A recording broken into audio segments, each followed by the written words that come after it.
Heroes and Legends, War of Pit Rivals, Episode 11.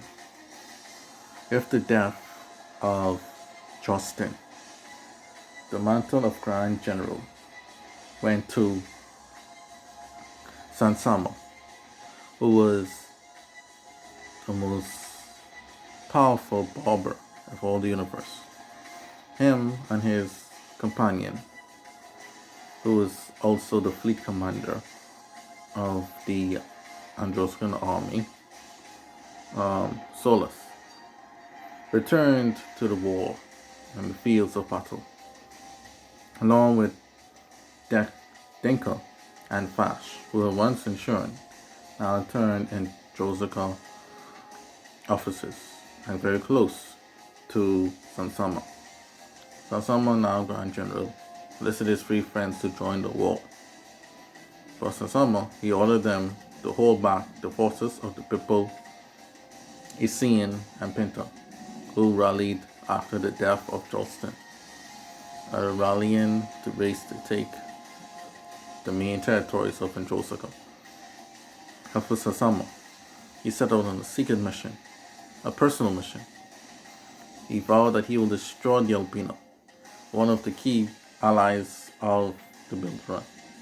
He did not understand how the Albino went from little to not even existing anymore to being a major factor in this war. So he secretly infiltrated Albino Castle to end them personally. First, he used his might to barge into the castle and cut down Kichuru troops as he saw them. Next, he saw the four Kengog droids and he sliced them up without problems. Then he confronted Jaretta, who was stunned to see the new Androsian Grand General and one of the most strongest warriors in all the universe infiltrating that castle. She tried her best to defend the castle, but she was pushed back by Samsara, as he told her she was not his target, and so she limped away, hoping that her lords would survive the encounter. Next, in the next floors, Marco confronted Samsara. They had a brief chat. Samsara was impressed that Marco survived all these years and wondered how in the world they did so. Marco didn't let up any words, but said Albino came out from obscurity and avenged itself from its embarrassing defeat.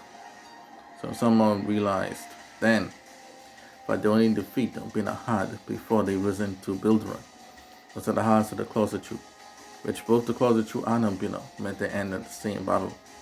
Could it possibly be? How in the world can Albino still be around?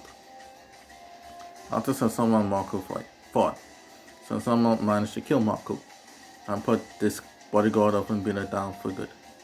Next, as he was getting closer to the main floors, he encountered the poison of the Viper, Virgil Albino. Virgil then explained to Samsara that during the battle of the Temple Sumatro, they enlisted the aid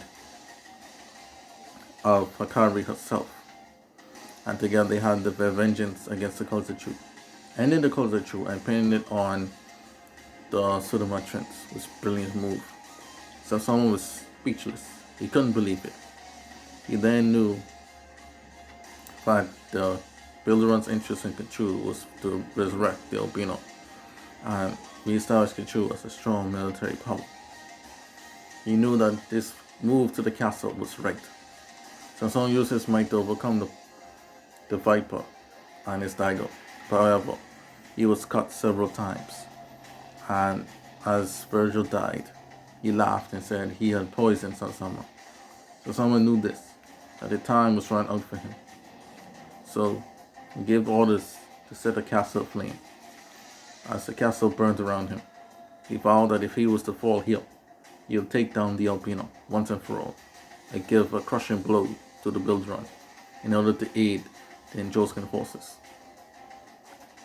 Next, he confronted lastly the great fighter Maximilian Albino, Maximilian Bino, the fourth generation of the Albino, was not going to go down easily. He vowed that he would fight to the bitter end. And so Samsara, although being poisoned and weakened from exhaustion of battles, still gave Maximilian a hard time. It had much fearsome moves, and even Samsara's scissors being broken by Maximilian's strength in his fist. The two collided fists to each other's faces and both collapsed. As then a beam fell on Maximilian, crushing him. He was unable to move as the fires began to consume him. Elsewhere, Samsara, now poisoned and on the verge of death, blessed his good fortune. Although he was going to die, he preferred to die in battlefield, knowing that he had secured a much-needed win for Androsaka. While all this was happening, Solus, Dinka, and Fash were doing their part to answer Samsara's orders and to defeat the forces led by Formist people, the Bible Dragon, and X-15. In response to Formist people forming in prior form, fusing with the Bible Dragon, Solus loses power of the sun to combat that of the Prime and manage to overcome them. Dinka and Fash used their forces to push back the android X-15 and in order to get rid of them. And so once that battle was done, they were able to push back the enemy.